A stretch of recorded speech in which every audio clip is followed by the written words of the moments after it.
Hi guys, this is Mimi Thibault and I'm just going to welcome you to week 9. This is your craft seminar lecture. Today it's about genre. Before we go any further, if you haven't read Ursula Le Guin's The Ones Who Walk Away from Omelas, I suggest you read that now. And if you can get a hold of Angela Carter's The Courtship of Mr. Lyon, we'll be talking about that a little bit as well. See you in a minute.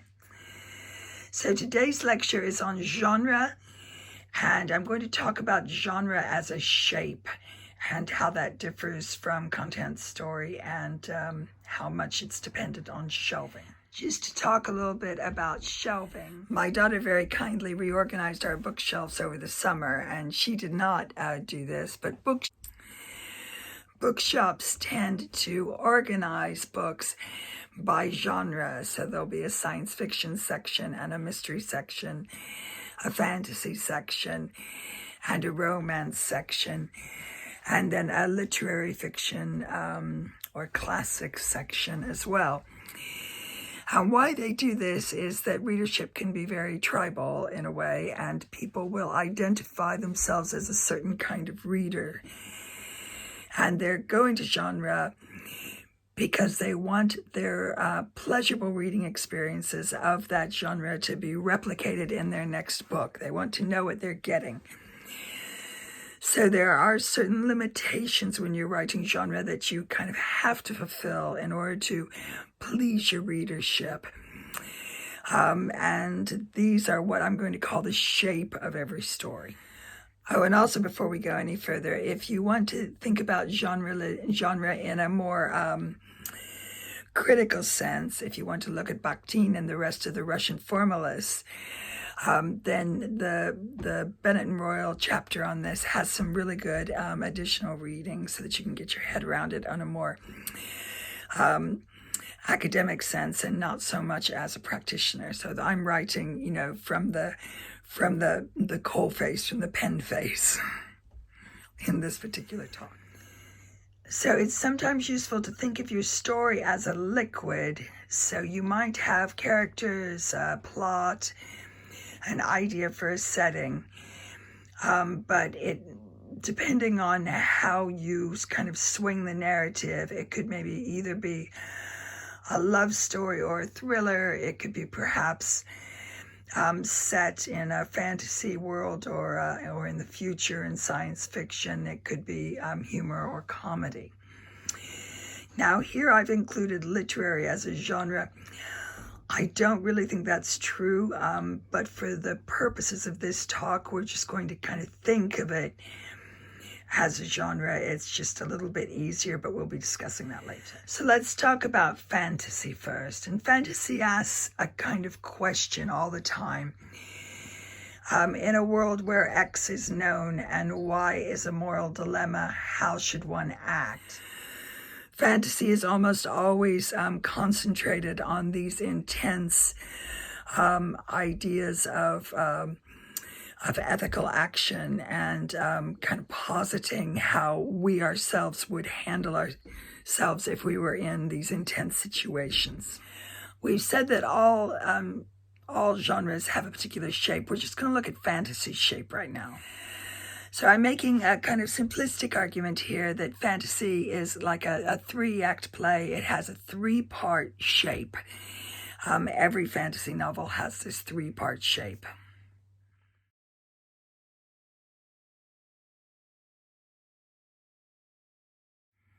And when I say novel, I also mean story.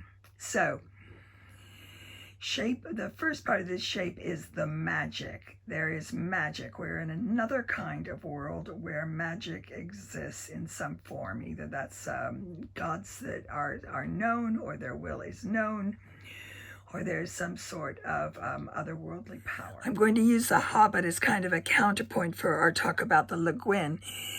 And in this instance, if you think about The Hobbit, this is when Gandalf arrives, and Gandalf is a harbinger of magic. He has other powers. He makes things happen that wouldn't ordinarily happen. So in The Ones Who Walk Away from Omelas, the magic is just in the beauty of the town itself, how well everything's organized, how it's just the kind of place any one of us would want to live. It's, incredibly joyful, very beautiful, just a marvelous description. Everything about it is beautiful and desirable. And, the real world isn't like that. So, this is where the magic starts to come into Omelas in this, enchanted description of this perfect town. The second thing that happens in a fantasy story is that there's some kind of cost. The magic never exists without some sort of contractual or other kind of obligation that is perceived usually quite soon upon the realization that the magic exists at all. Now, if you think about The Hobbit, and fantasy novels tend to run these three acts over and over in a sequential, increasingly dramatic cycle. So if we're just thinking about The Hobbit, the beginning, Gandalf arrives at Bilbo's door. Strange things start to happen, quite delightful things in some ways, although he's worried about his plates, and the dwarves are eating him out of house and home. And then the cost is revealed, that he is expected to go and help these people, to leave his home and help these people, right? There's always some sort of cost. And the cost in The Ones Who Walk Away from Omelas is this poor, wretched child. And the visitation, which is in itself, traumatic for the young people that live in the town, of seeing this child and being told that their prosperity and happiness depends on the ill treatment of this poor, wretched little being. Then the third bit of fantasy, the third part of the cycle, the act, is the horrible decision. And this is a decision that's always difficult, that always comes at personal cost or a personal endangerment.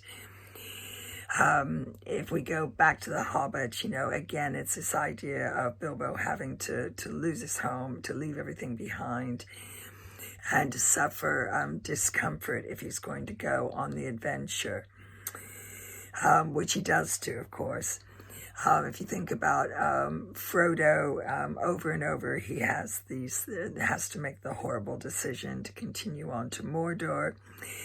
I'm thinking about Sarah J. Maas's Throne of Glass series, if any of you have read that, where the heroine has to leave the boy that she loves in order to further her the safety of her nation. So there's always this horrible decision. Now, in The Ones Who Walk Away from Omelas, the horrible decision is whether to remain with your family and friends in this enchanted, beautiful place, or whether you can't stomach the privilege that is only possible because of the wretchedness of others in this place, and you leave it. If that echoes with anything that goes on in the world right now, I think Le Guin would say that was on purpose. So the basic shape of fantasy goes this way in almost every fantasy story or film or television series you'll see this playing out. The magic, the choice, and the cost and the decision, and it plays out over and over again.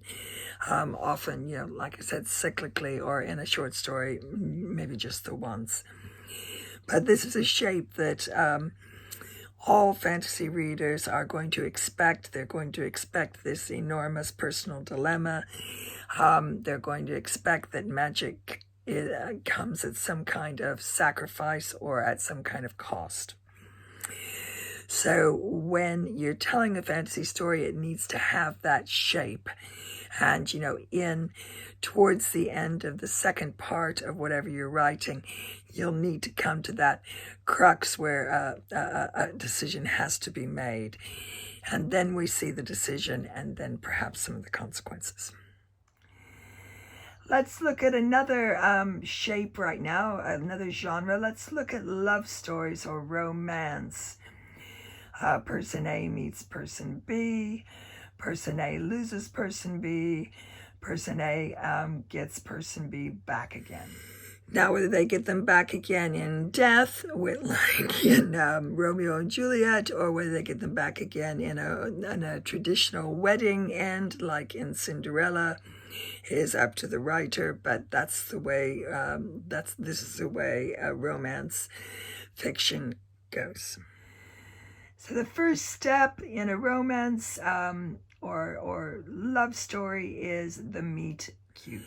In Angela Carter's The Courtship of Mr. Lyon, which is a retelling of the Beauty and the Beast story in Angela Carter's The Bloody Chamber, the Beast sees Beauty's photograph that her father has been looking at, and falls in love with her from that. He says that her eyes might pierce appearances and see your soul. And he's very careful not to scratch it with his claws when he hands the photograph back. So, this is a meet cute. And in a way, this is a really handy way to think about the boundaries of genre and literature and, literary fiction, because both Omelas and The Courtship of Mr. Lyon are definitely considered literature.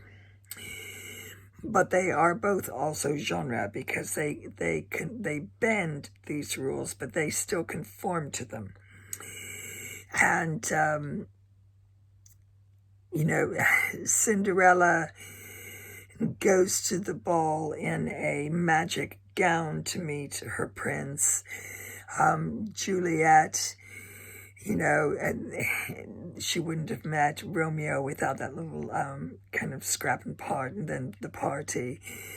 So all these things that we know are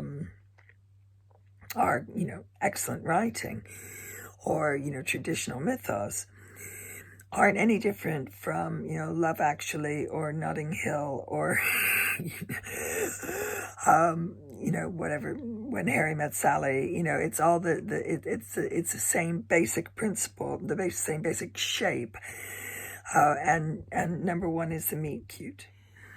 Number two is the attraction. Now, depending on the culture that you're writing about or in, this could be an intense glance, it could be a stolen kiss, or it could be a shag. In The Courtship of Mr. Lyon, this happens when the Belle figure no longer feels the slightest apprehension at her nightly interviews with the Beast. All the natural laws of the world were held in suspension here, where an army of invisibles tenderly waited on her, and she would talk with the lion under the patient chaperonage of the brown-eyed dog on the nature of the moon and its borrowed night, and about the stars and substances of which they were made, and about the variable transformations of the weather, yet still his strangeness made her shiver. Right, so this is that moment of attraction. Now, a couple of years ago, I did a workshop with BBC Natural History's department and Pixar that was at a university, and the people at Pixar told us that in all rom-coms, there's at least a kiss, and perhaps, depending on the nature of the film, more. in minutes between 24 and 26 of every romantic comedy. That's how kind of formulaic it is, between minute 24 and minute 26, and that is number 2, and that is the evidence of the attraction. The next element in romance is the breakup. Now we have the next step in a romance, which is pining for the other. You have to have a bit of pining. There has to be, the conversation with Nurse and Juliet. There has to be Hugh Grant walking disconsolate through the Portobello Market for a year, taking his scarf on and off. In Notting Hill, there's this moment where they just miss each other. It's like Hugh montage, and we just have to have that time where the protagonists have enough space to realize that they've lost something. In The Courtship of Mr. Lyon,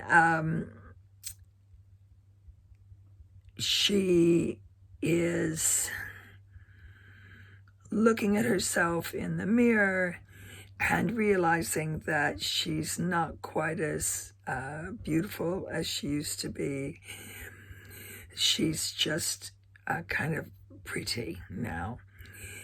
And she hears an urgent scrabbling sound of claws at her door, and her trance before the mirror breaks, and she remembers everything perfectly.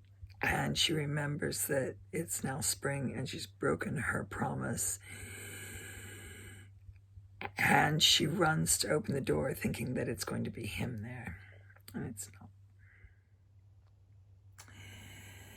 And then we have the reunion and the promise for the future. So we think things are going to be fine in at least one way for them in the future. Now, the promise for the future in Romeo and Juliet is just that the families stop their warring, and they get together and decide that things are going to be better from now on out, which is, not much use to Romeo and Juliet, but at least it's a promise for the future. With Cinderella, the shoe fits, and, she has a wedding. And the same thing happens in The Courtship of Mr. Lyon. Her tears fall on his face like snow, and his bones show through the pelt, and he was no longer a lion in her arms, but a man. And Mr. Lyon says, I might be able to manage a little breakfast today, beauty, if you would eat something with me, which is just such a beautiful British beast, isn't it? And then the last thing is that Mr. and Mrs. Lyon are walking in the garden. So it's not just a reunion, but it's also a promise that the future is going to be a better place. And sometimes it's a better place as a result of the hardship that the lovers went through. And sometimes it's a better place because they're just together.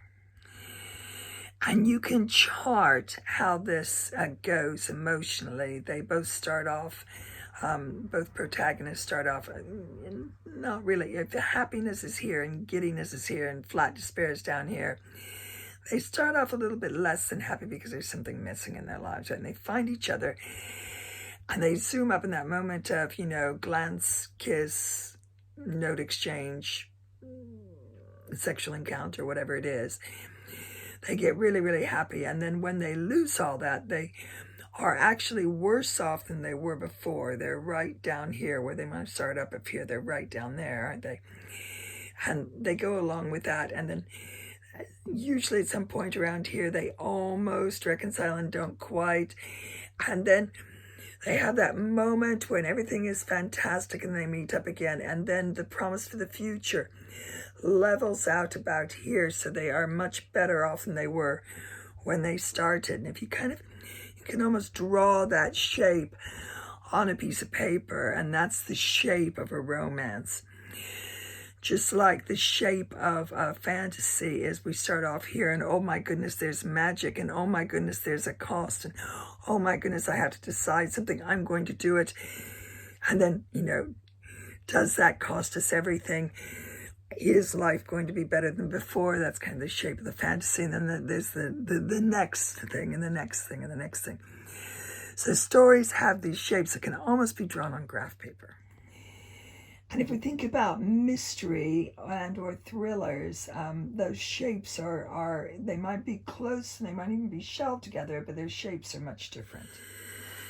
So a mystery, generally, the most detectives are not terribly happy people. Miss Marple's a kind of lonely busybody. Sherlock Holmes is a depressive. Inspector Rebus drinks too much, or used to. So most detectives, are not terribly happy people in their normal life.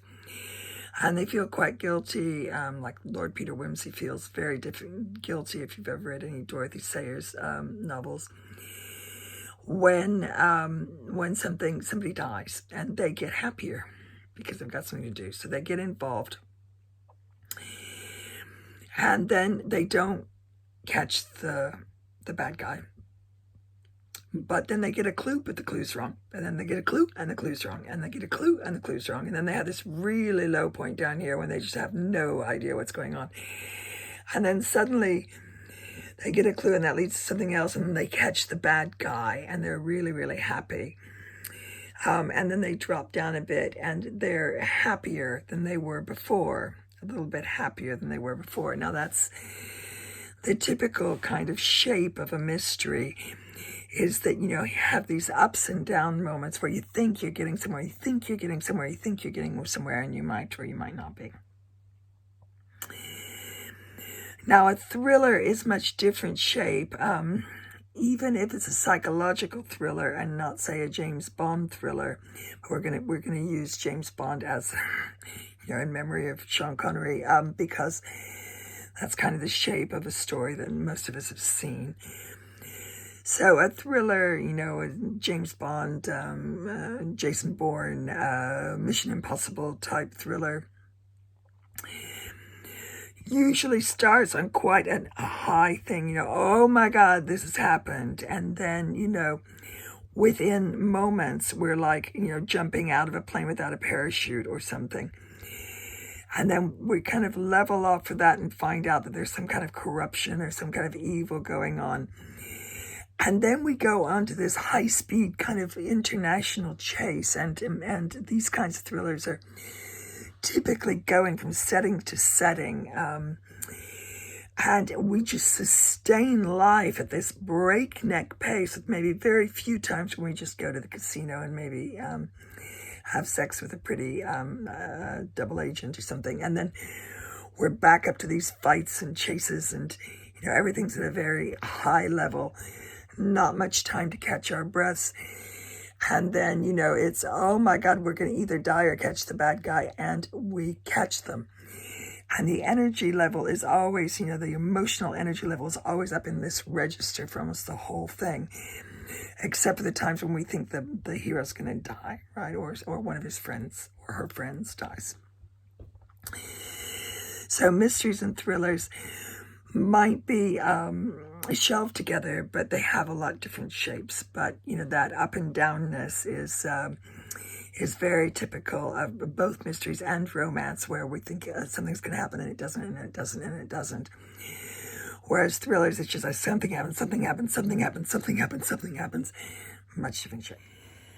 Now, we've talked about fantasy already, but with sci-fi and fantasy, that question is, we call these speculative fiction. And the question is, what if the world was like this? And it's all about, how we would act. It's a way of investigating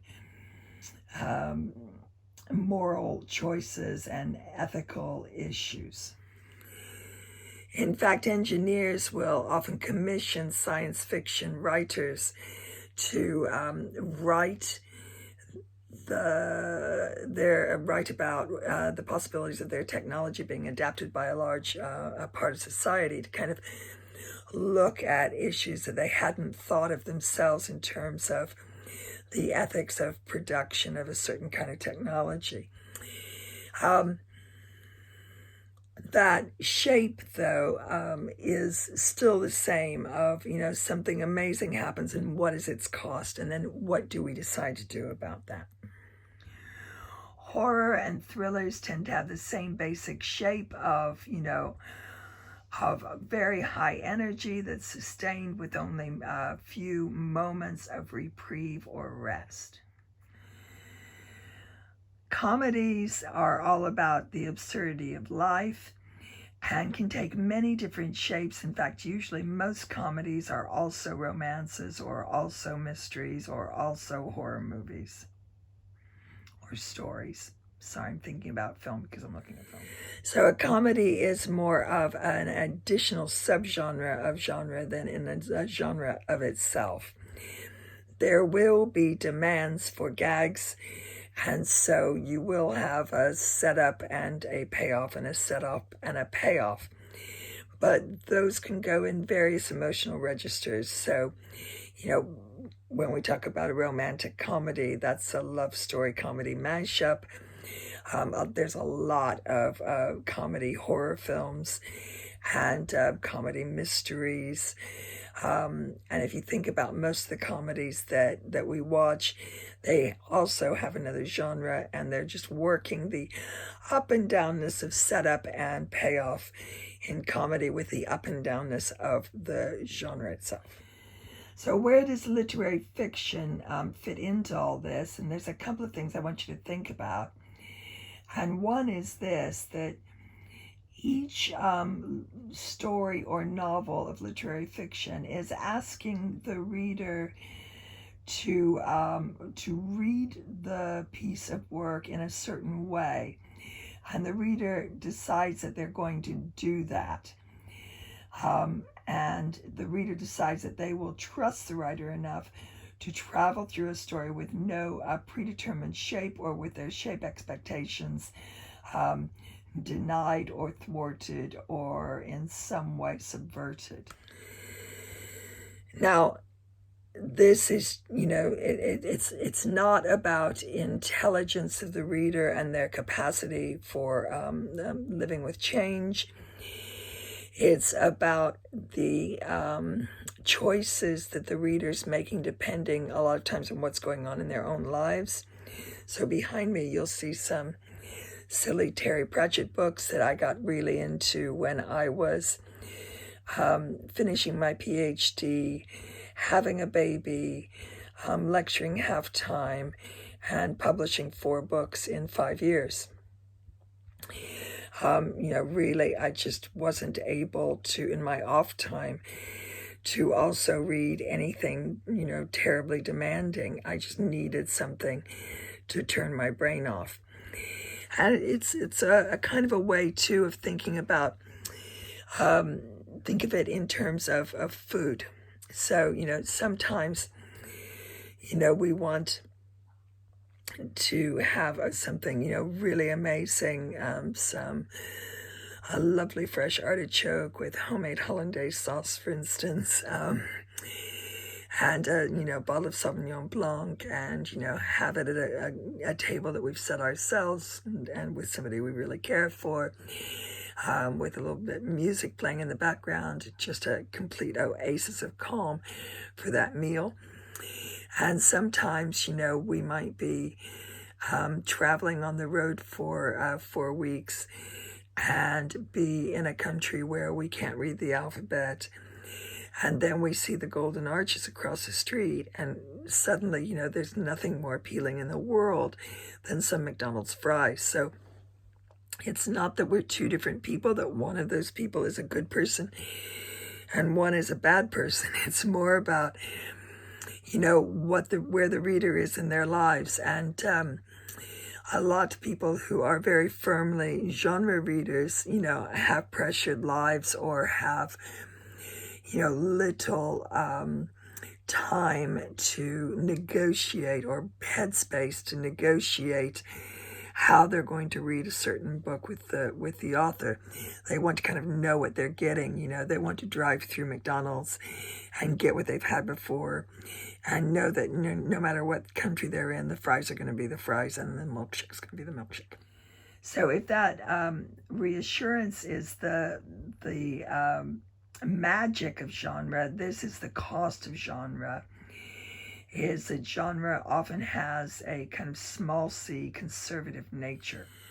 I'm going to make a small caveat here that YA, fantasy, and sci-fi are doing their best to subvert these kinds of expectations. However, most genre writing accepts the values of the status quo and works within those values, and is not terribly subversive in its political outlook. So if you look at particularly like the mystery genre, people turn to them in turbulent times. So sales of mysteries have recently gone up quite a lot. And they were very popular in the post-war era and the between the wars era. And the Cold War era. So sales of mysteries tend to go up during turbulent times. And that's because they're very reassuring. There are good guys, there are bad guys. The bad guys get caught. The state is an apparatus of good. The justice system is something that works well for everyone. You know, these are fairly conservative values. And they tend to come into the very shaping and genre expectations of the story. The same is largely true for thrillers, and the same is largely true for romance. Yeah. So what can we do about that? Of course, we can subvert it. We can be aware of it, and we can play with it. And that's, I suppose, what I want you to finally take away from genre. So genre is a way of shaping your story that allows you to share your story. It's a way of maybe pushing something that has a romance more into a romance shape, maybe pushing something that has a mystery more into the shape of a mystery. So thinking about genre can be very useful because it allows it to be easily shared. But even though you're doing that, it doesn't mean that you have to slavishly adapt or adopt all of the conventions of a certain genre. So if romance genres are traditionally cis, with the more economically powerful member being the man, and the woman being less powerful in terms of mobility and economics, you don't have to write a romance in that way. You don't have to write a cis romance, and you can use the genre shape, and the genre expectations can be subverted. The same way for mysteries, you know, you don't have to have the bad guy get punished by a benevolent state. And if you think about, you know, To Kill a Mockingbird, that's the shape of a mystery, and it doesn't happen there. So if you want to think about yourselves as more literary writers, and you want to perhaps play with the shape of one of these stories to help you form your narratives, that doesn't mean that you have to completely sell out your principles or adopt very small c conservative values. It just means that you can think about what makes a story easy to share, and then adopt those things that help you share it. I hope this was useful. Thank you so much for putting up with me in these lectures with my home-cut hair and my teeth that haven't been whitened for 18 months, as I am trapped in my home. And I really wish I was with you now, and I will be talking to you guys soon in your seminar. Thanks a lot.